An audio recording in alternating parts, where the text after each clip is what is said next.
નમસ્તે મિત્રો, હું છું તમારી રિયા અને આજે હું તમને એક બોલ્ડ અને રોમેન્ટિક લવ સ્ટોરી સંભળાવવા જઈ રહી છું. આ વાર્તા સંપૂર્ણપણે કાલ્પનિક છે, પરંતુ એટલી જીવંત છે કે તમે પોતે પણ ટ્રેનની એ સીટ પર હોવ તેવો અનુભવ કરશો. વાર્તા છે એક વિધવા સ્ત્રીની જે ટ્રેનમાં મુસાફરી કરી રહી છે અને તેની મુલાકાત અજય નામના એક અપરિણિત યુવાન સાથે થાય છે. ટ્રેનમાં તેમની વચ્ચે શું શું થાય છે તે બધું જ હું તમને વિગતે જણાવીશ. આ વાર્તા ખાસ છે, તો શાંતિથી બેસો અને મારા અવાજમાં આ સફરની મજા માણો. વાર્તા લાંબી છે, તો પોપકોર્ન કે ચા સાથે રાખી લો. ચાલો શરૂ કરીએ. શહેરની ધમાલથી દૂર એક નાના ગામમાં અનિતા રહેતી હતી. ઉંમર 38 વર્ષની, પણ તેની સુંદરતા એવી કે કોઈ પણ જોઈને કહે, વાહ, શું અંદાજ છે. અનિતા વિધવા હતી. 2 વર્ષ પહેલાં એક અકસ્માતમાં તેના પતિનું અવસાન થયું હતું.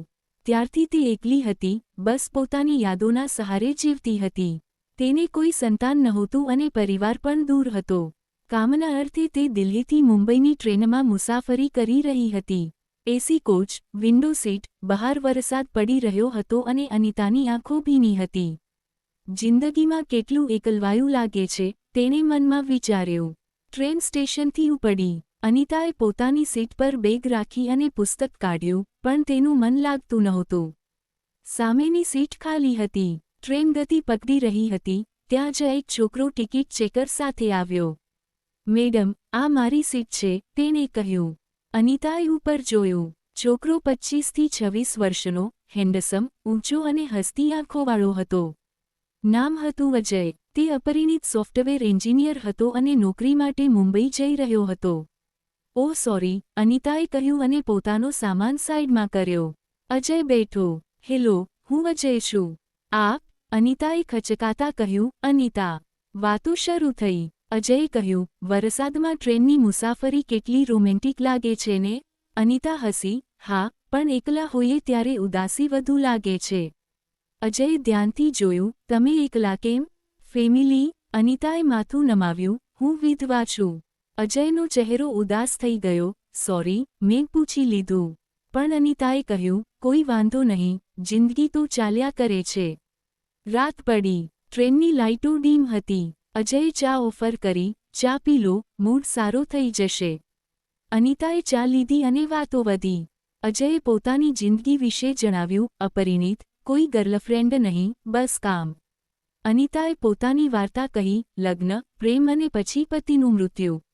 અજયે તેનો હાથ પકડ્યો, તમે બહુ મજબૂત છો. એ સ્પર્શ અનિતાને થોડો અજીબ લાગ્યો પણ તેમાં હૂંફ હતી. થેન્ક યુ, તેણે કહ્યું. ટ્રેન એક સ્ટેશન પર ઊભી રહી. બહાર ઠંડી હવા હતી. અજયે કહ્યું, ચાલો પ્લેટફોર્મ પર આંટો મારીએ. અનિતા માની ગઈ. બહાર વરસાદ બંધ થઈ ગયો હતો. ચાલતા ચાલતા વાતો કરતા હતા ત્યારે અજયે અનિતાનો હાથ પકડ્યો જેથી તે લપસી ન જાય. અનિતાના હૃદયના ધબકારા વધી ગયા. પાછા સીટ પર આવ્યા ત્યારે બંને એકબીજાની નજીક હતા. અજયની આંખો અનિતાના ચહેરા પર હતી. તમે ખૂબ સુંદર છો, તેણે કહ્યું. અનિતા શરમાઈ ગઈ, આવી વાતો ના કર, હું તારાથી ઉંમરમાં મોટી છું. અજય હસ્યો, પ્રેમમાં ઉંમર વળી શું? તે રાત્રે અનિતા ઊંઘી શકી નહીં. અજયની વાતો અને તેનો સ્પર્શ બધું યાદ આવતું હતું. શું આ ફક્ત આકર્ષણ હતું કે કંઈક બીજું? સવાર થઈ, અજય જાગ્યો. Good morning અનિતાજી. અનિતા હસી, ગુડ મોર્નિંગ. નાસ્તો આવ્યો. અજયે અનિતાને પોતાના હાથે એક બાઈટ ખવડાવ્યો, ટ્રાય કરો. અનિતાએ ખાધું પણ બંનેની આંખો મળી ગઈ.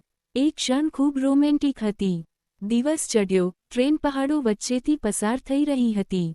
બહારનો નજારો સુંદર હતો. અજયે કહ્યું, જુઓ કેટલું સુંદર છે. અનિતા બારીમાંથી જોઈ રહી હતી ત્યારે અજય તેની ખૂબ નજીક આવ્યો. તેના ખભા અનિતાને અડ્યા. અનિતાના શ્વાસ તેજ થઈ ગયા. અજય, દૂર થા, તેણે ધીમેથી કહ્યું. પણ અજયે કાનમાં ગણગણાટ કર્યો, કેમ? ગમે છે ને? અનિતાનું મન ડગમગ્યું. વર્ષોથી કોઈનો સ્પર્શ નહોતો મળ્યો. અજયનો હાથ તેના ઘૂંટણ પર હતો. અનિતા, તમારી આંખો મને પાગલ કરી રહી છે. અનિતાએ હાથ હટાવ્યો નહીં. ટ્રેનના ઝટકાને લીધે અજય વધુ નજીક આવી ગયો. તેમના હોઠ નજીક હતા, પણ ત્યારે જ ટી આવ્યો અને તેઓ અલગ થઈ ગયા. અનિતાનો ચહેરો લાલ હતો. આ શું થઈ રહ્યું છે? તેણે વિચાર્યું. બપોરે લંચ વખતે અજયે પોતાનું ટિફિન શેર કર્યું, મારી મમ્મીએ બનાવ્યું છે. વાતો ફરી શરૂ થઈ. અજયે પૂછ્યું, તારા પતિ કેવા હતા? અનિતાએ બધું જણાવ્યું. અજયે કહ્યું, હું તને ખુશ રાખી શકું છું. અનિતા ચોંકી ગઈ, એટલે? અજય હસ્યો, બસ, મિત્રતાથી શરૂઆત કરીએ. સાંજ પડી, ટ્રેનમાં લાઇટો ચાલુ થઈ. લોકો ઊંઘવા લાગ્યા. અજયે અનિતાને બ્લેન્કેટ ઓઢાડ્યું, ઠંડી લાગશે? અનિતાએ લીધું, પણ અજય તેની બાજુમાં જ બેસી રહ્યો. સૂઈ જા, અનિતાએ કહ્યું. અજય બોલ્યો, ઊંઘ નથી આવતી, તમારી યાદ આવે છે. અનિતા હસી, પાગલ છે? અજયે હાથ પકડ્યો, હા, તારા માટે. તે રાત્રે જ્યારે બધા સૂઈ ગયા હતા, અજયે અનિતાને પોતાની તરફ ખેંચી. અનિતા ડરી ગઈ, ના, કોઈ જોઈ લેશે. પણ અજય રોકાયો નહીં. તેમના હોઠ મળ્યા. એ ચુંબન ઊંડું હતું, ટ્રેનની રફતાર જેવું. અનિતાએ પહેલા વિરોધ કર્યો પણ પછી સમર્પણ કરી દીધું. અજયનો હાથ તેની કમર પર હતો. ટ્રેનનું કંપન, બહારની અંધારી રાત અને તેમની વચ્ચેની ગરમી. અજયે અનિતાના સાડીનો છેડો સરકાવ્યો. તમે કેટલા હોટ છો? તેણે કહ્યું. અનિતાની આંખો બંધ થઈ ગઈ. અજયના હોઠ તેના ગળા પર હતા. અજય, ધીરે, તેણે કહ્યું, પણ પ્રેમની આગ ભભૂકી ઉઠી હતી. અજયે અનિતાને સીટ પર સુવડાવી અને બ્લેન્કેટથી કવર કરી દીધા. તેમના શરીર એક થઈ ગયા. અનિતાએ એ સુખ અનુભવ્યું જે વર્ષોથી ખોવાઈ ગયું હતું. આઈ લવ યુ, અજય, તેણે ગણગણાટ કર્યો. અજયે જવાબ આપ્યો, આઈ લવ યુ ટુ, મેરી જાન. સવાર થઈ, અનિતા અજયના બાહુપાશમાં જાગી.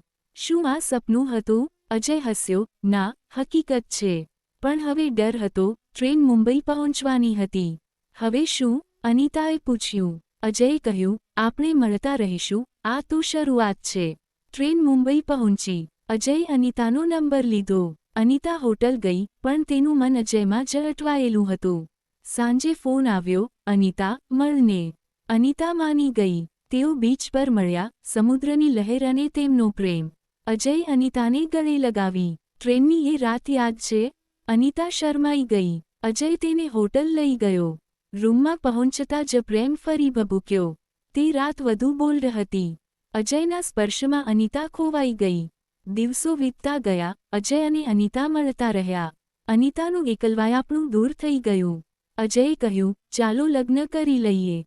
અનિતા હસી, ઉંમરનો તફાવત? અજયે કહ્યું, પ્રેમમાં વળી તફાવત કેવો?